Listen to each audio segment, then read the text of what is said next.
Bonjour, je m'appelle Dame Zina et je vais vous faire une lecture de mon premier livre, Les 8 magiciennes. Ooti est une enfant de la plaine gelée. Elle a été élevée dans une tribu de chasseurs, dans l'immensité glacée l'hiver et désertique la saison chaude. Comme le voulait la tradition, elle commença très jeune à participer aux tâches quotidiennes, à la cuisine et au tissage. Elle s'intéressa également, dès son plus jeune âge, à la magie que le chaman de sa tribu pratiquait régulièrement. Elle ne manquait pas un rituel et observait toujours attentivement les moindres gestes du sorcier. Son rêve secret était de devenir magicienne, elle aussi, un jour.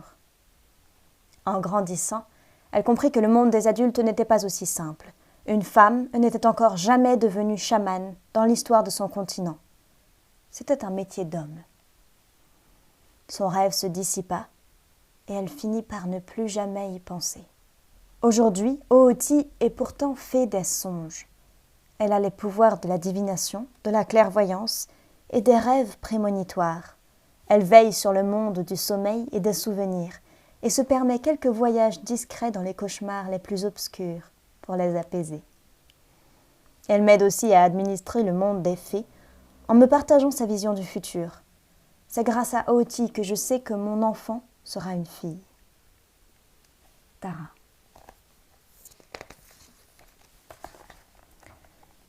Gaadji suivit les méandres du chemin argenté dessiné par le fleuve jusqu'à l'océan. Elle se laissa porter par les vents jusqu'à l'autre rive, si éloignée qu'elle dut voler des jours entiers sans voir la côte. Finalement, elle aperçut le lever du soleil se découper sur la terre, au bout de la mer. L'enthousiasme de découvrir un continent qu'elle n'avait encore jamais survolé et dont elle n'avait que très peu entendu parler lui fit oublier son épuisement. Elle arriva au village d'Ooti en même temps que l'hiver glissait ses doigts gelés sur les branches et les mousses humides. Le soleil froid faisait scintiller les éclats de glace comme 1000 bijoux ornant les tentes et les arbres. La petite fée plissa les yeux pour apercevoir les silhouettes dans cette lumière blanche éblouissante. Avant d'avoir pu s'approcher du petit village, la silhouette de la magicienne se découpa sur l'uniformité éclatante. « Gaadji !» s'exclama Ooti. « Je t'ai vu arriver dans mes rêves. J'espère que tu as fait bon voyage ?» « J'ai assisté au plus radieux des spectacles en découvrant votre continent comme le soleil me le dévoilait, » acquiesça la petite fée bleue avec enthousiasme. « Je suis ravie que tu te sentes bien ici. Viens donc rencontrer les villageois. Ils sont impatients d'entendre les nouvelles du reste du monde. »« Oh, je pensais que vous pouviez voir tout ce que vous vouliez dans vos rêves, » s'enquit Gaadji. « Non, je ne vois que ce qui est important, » répondit avec entrain Ooti. « J'ai appris à contrôler ma vision pour les comprendre, mais je ne vois que ce qui aura un impact sur moi et mon village. De près ou de loin. Je vois aussi parfois ce qui arrive aux fées, mais je ne contrôle pas les visions. Elles apparaissent quand leur temps est venu. Le village est toujours curieux des gens qui ont vu le monde. Je comprends mieux. Je leur décrirai avec plaisir tout ce que j'ai vu. » La magicienne fit signe à Gaadji d'avancer vers le village, et toutes deux rejoignirent les villageois tout excités à l'idée de rencontrer une petite fée qui avait traversé le monde. Gaadji leur narra, au bord du feu de camp, son voyage, depuis la rencontre de Drage, la fée de l'océan, à celle de Tsuki, la guerrière de la nuit, en passant par le palais de Surya et le désert d'Asha. Elle leur décrit les remèdes de Bluma et la musique envoûtante des fées. Lorsqu'elle eut terminé de conter la voix sacrée d'Ewa, la nuit tombait et elle s'écroula de fatigue. Le lendemain matin, elle fut réveillée par un groupe d'enfants qu'elle reconnut de la veille. Ils avaient écouté toutes ces histoires sans un geste, et elle fut surprise de les voir aussi vifs en comparaison. « Gaadji, tu as assez dormi, suis-nous, allez, viens !» Ils avaient crié tous en même temps et la petite fée, encore endormie, n'arrivait pas à séparer leurs mots. Elle les suivit jusqu'au feu de camp, aussi flamboyant que la veille. « Ooti va te raconter son histoire, comme l'ont fait les autres fées. Et c'est notre conte préféré !» s'écria une petite fille en sautant sur place. Gaadji prit quelques minutes pour se réveiller. Elle avala les préparations en plantes offertes par les enfants, puis se racla la gorge. « Je suis impatiente de découvrir comment vous êtes devenue une fée, dit-elle à la magicienne Oti. « Mais avant toute chose, je dois vous partager le message qui m'amène jusqu'ici.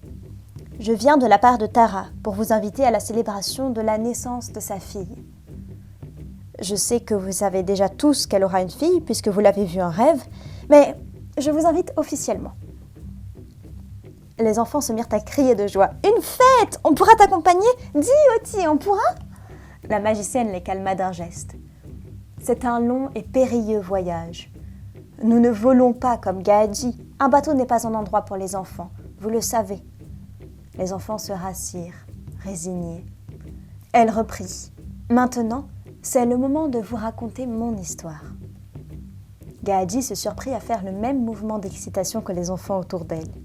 Elle s'assit, appuya sa tête sur ses mains et se balança d'un côté à l'autre. Oti s'éclaircit la voix, puis commença son récit. Quand j'étais encore une très jeune fille, juste assez grande pour avoir renoncé au rêve de devenir chamane, mais encore assez petite pour être influencée par mes songes, un hiver très rude arriva, plus froid que tous ceux que j'avais vus, plus glacial que ceux qu'avaient connus mes grands-parents. Mais pour bien comprendre cette histoire, il faut revenir au printemps précédent. Gaadji sourit en voyant les enfants hocher la tête avec un air sérieux et concentré. L'hiver venait de se terminer, sans encombre, et le campement n'avait pas eu à bouger depuis quelques années. Nous commencions à nous préparer pour le printemps, dans notre vallée, sans penser à devoir changer comme nos ancêtres l'avaient fait jusqu'alors. Une nuit, je fis un rêve très agité. Je vis un hiver si froid que les gens devinrent des statues de glace, les tentes entièrement recouvertes de neige, le vent glacial se faufilant dans un sifflement assourdissant à l'intérieur de nos habitations, déposant des cristaux glacés sur les enfants et tous nos objets. Gaadji et les enfants furent traversés d'un frisson. Au petit matin, quand je contais mon rêve à mes parents, ils me réconfortèrent comme après un simple cauchemar. La vie reprit son cours, sans encombre. Quelques semaines plus tard, je fis le rêve à nouveau. Il me sembla encore plus effrayant et me réveilla, tremblante. Après quelques minutes, je repris mes esprits et retrouvai la chaleur paisible du printemps sur ma peau. Je refis ce rêve encore une troisième fois. Quelques jours après, il me paraissait encore plus mordant et glacial que les deux premiers. Quand je me suis réveillée, mon corps entier tremblait, je claquais des dents et j'étais devenue toute blanche. Malgré mes efforts pour me réveiller et sortir de l'énergie du rêve, mon corps semblait rester dans l'hiver. Mes parents tentèrent de me réchauffer, mais mon état empirait. C'est alors que le chaman vint pour aider mes parents à me guérir.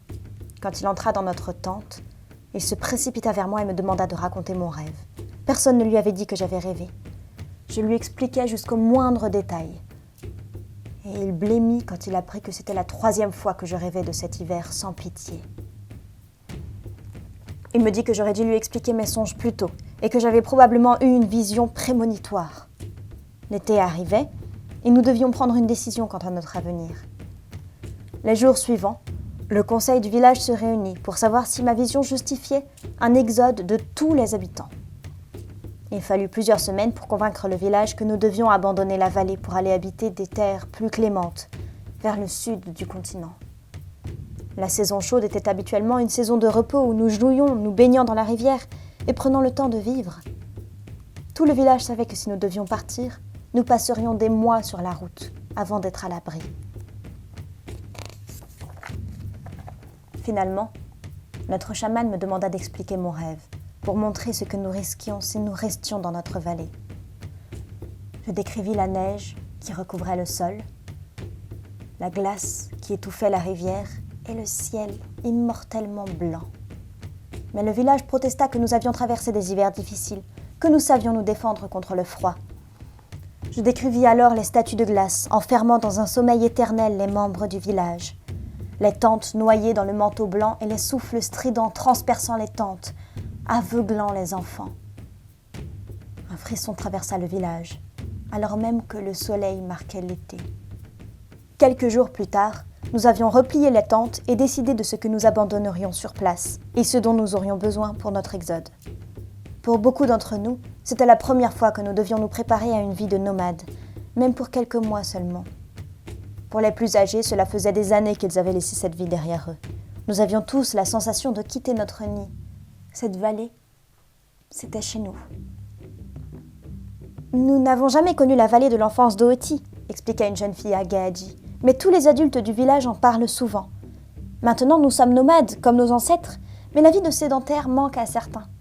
Elle avait ses avantages. Malgré notre tristesse, nous avons quitté notre vallée au milieu de l'été, avec nos chevaux et le minimum dans nos bagages. Nous avons traversé durant des mois, installant un campement chaque soir, le repliant chaque matin au lever du soleil. Malgré cela, à la fin de l'automne, nous n'étions pas autant au sud que nous l'aurions voulu. Nous accélérâmes le rythme, malgré le fait que nous étions tous à bout de force.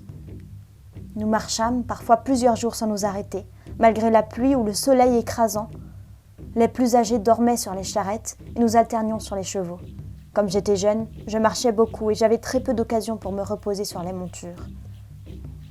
Un après-midi, j'eus le droit de dormir quelques heures sur l'une d'elles. Et je fis un nouveau rêve.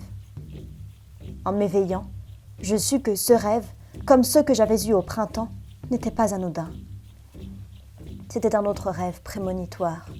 J'avais encore rêvé des statues de neige, des arbres de glace et des sifflements stridents, mais le décor était différent. C'était celui que nous traversions ce jour-là même, un paysage nouveau pour nous. Les chevaux formaient également des statues glacées et les sifflements faisaient craquer les charrettes. Je m'éveillai en sursaut. Je sentais que l'hiver arrivait plus vite que nous ne l'imaginions. Je criai à tout le cortège de s'arrêter. Je ne pris même pas le temps de leur expliquer mon rêve, je savais ce que je devais faire. Alors que je divisais les jeunes sur les chevaux pour qu'ils partent chercher un abri, personne ne questionnait ma légitimité. J'étais sûre de moi, et tous le sentaient. Je décidai de céder mon cheval et de rêver encore une fois. Je devais trouver un abri et mes rêves savaient bien plus de choses que moi. Donnant rendez-vous au cavalier avant la tombée de la nuit, je m'allongeai. En fermant les yeux, je priai de toute la force de ma pensée. Je demandai un refuge pour mon village. Je m'assoupis alors. Je ne dormis que quelques minutes, mais j'avais été entendue. En me réveillant, une image envahissait mes pensées. Je voyais une grotte, une faille dans une falaise qui cachait un large abri. La vision était aussi réelle que si je me tenais face à l'entaille. Sans pouvoir l'expliquer, je savais par où il fallait aller. Je réunis le cortège, à l'exception des cavaliers partis en exploration et d'un jeune homme qui les attendrait jusqu'au soir. À leur tête, nous entamâmes la marche vers la grotte. Nous y arrivâmes en moins d'1 heure. La grotte était assez vaste pour abriter tout le village à son aise. Je distribuais immédiatement les tâches. Je savais que dès la nuit tombée, l'hiver envahirait violemment la forêt. J'envoyais quelques jeunes gens chasser assez pour nourrir le clan durant plusieurs jours, d'autres cherchaient du bois pour nous chauffer, et je demandais aux restants d'aménager la grotte et de placer des pots à son entrée pour empêcher l'air glacé de nous envahir.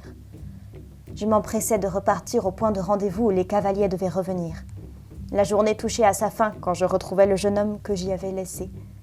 3 cavaliers l'avaient déjà rejoint, sans avoir découvert d'abri. Avant la nuit, ils étaient tous de retour, et nous chevauchâmes jusqu'à la grotte. Nous sentions l'atmosphère se glacer en approchant de la falaise, et la neige commençait à recouvrir le sol quand nous nous faufilâmes par la fissure. Alors que le dernier cheval se glissait dans la grotte, la neige recouvrait déjà entièrement le sol de la forêt. Je refermais les pots qui formaient la porte et m'écroulais de fatigue. Gaadji inspira un grand coup. Elle avait oublié de respirer, et même si elle savait que le récit se terminerait bien, puisque la tribu existait encore, elle avait douté de la victoire d'Ooti.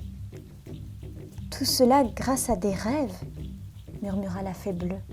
« Et grâce à Ooti » s'écria un petit garçon. « Elle a fait confiance à ses rêves, à son intuition. C'est ainsi qu'elle est devenue notre fée » ajouta avec tendresse une fillette en se blottissant dans les bras d'Ooti.